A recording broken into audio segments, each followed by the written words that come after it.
នៅក្នុងវីដេអូនេះយើងនឹងមករៀនពី idiom នៅក្នុងភាសាចិនមួយទៀតដែលយើងបានដឹងពីវីដេអូមុនៗនេះថា idiom នៅក្នុងភាសាចិនគេហៅថា成语ហើយ成语ដែលយើងនឹងលើកមករៀននៅក្នុងវីដេអូនឹងដែរគឺពាក្យថា量力而行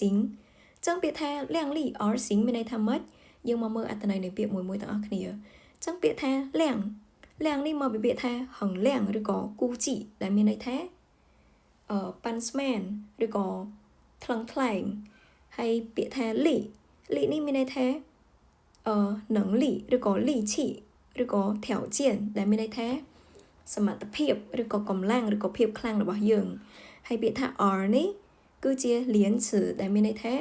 ជាពាក្យភ្ជាប់រវាងពាក្យនិងពាក្យឬក៏ល្បះនិងល្បះហើយគេប្រើវានៅក្នុងន័យនឹងដែរគឺដើម្បីបង្ហាញពីលំដាប់លំដោយមានន័យថារឿងមួយកើតឡើងហើយបន្ទាប់មកមិនទៀតដែលយើងអាចបកប្រែបានថារ៉ានហូឬក៏ចៃមានន័យថា and then បន្ទាប់មកមិនទៀតចឹងទៅហើយពាក្យថាសិងនេះមានន័យថាឈីជួឬក៏សិងតងដែលមានន័យថាទៅធ្វើទៅបញ្ចេញសកម្មភាព take action ចឹងទៅចឹងបើសិនជាយើងមើលអត្ថន័យនៃពាក្យទាំង4ហើយយើងយកវាមកផ្គុំបញ្ចូលគ្នាយើងបានពាក្យថា量力而行ដែលមានន័យថាយើងថ្លឹងថ្លែងសមត្ថភាពឬក៏កម្លាំងរបស់យើងហើយបន្ទាប់មកយើងទៅបញ្ចេញសកម្មភាពចឹងក្នុងន័យហ្នឹងគឺគេចង់បានន័យថាយើងធ្វើសកម្មភាពទៅតាមកម្លាំងទៅតាមសមត្ថភាពរបស់យើងមានន័យថាកុំឲ្យយើងធ្វើការដែលហួសពីគេហៅកុំឲ្យធ្វើការហួសកម្លាំងខ្លួនឯងណា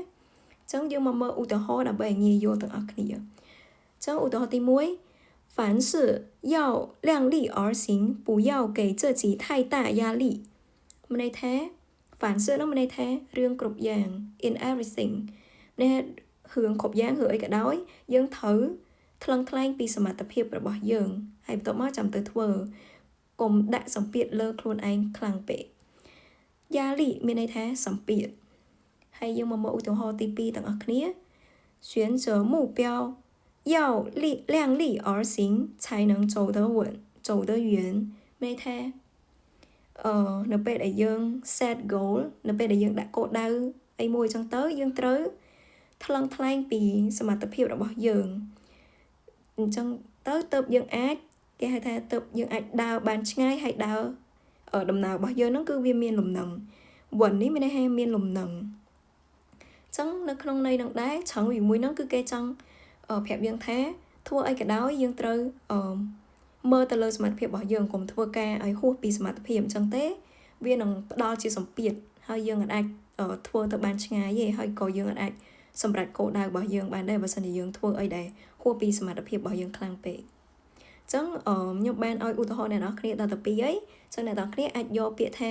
量力而行ហ្នឹងទៅបង្កើតជាល្បះហើយបន្ទាប់មកអាច comment នៅក្នុងវីដេអូហ្នឹងបានហើយខ្ញុំនឹងចូលអាន comment របស់អ្នកនរគ្នាអរគុណច្រើនជួបគ្នានៅវីដេអូក្រោយ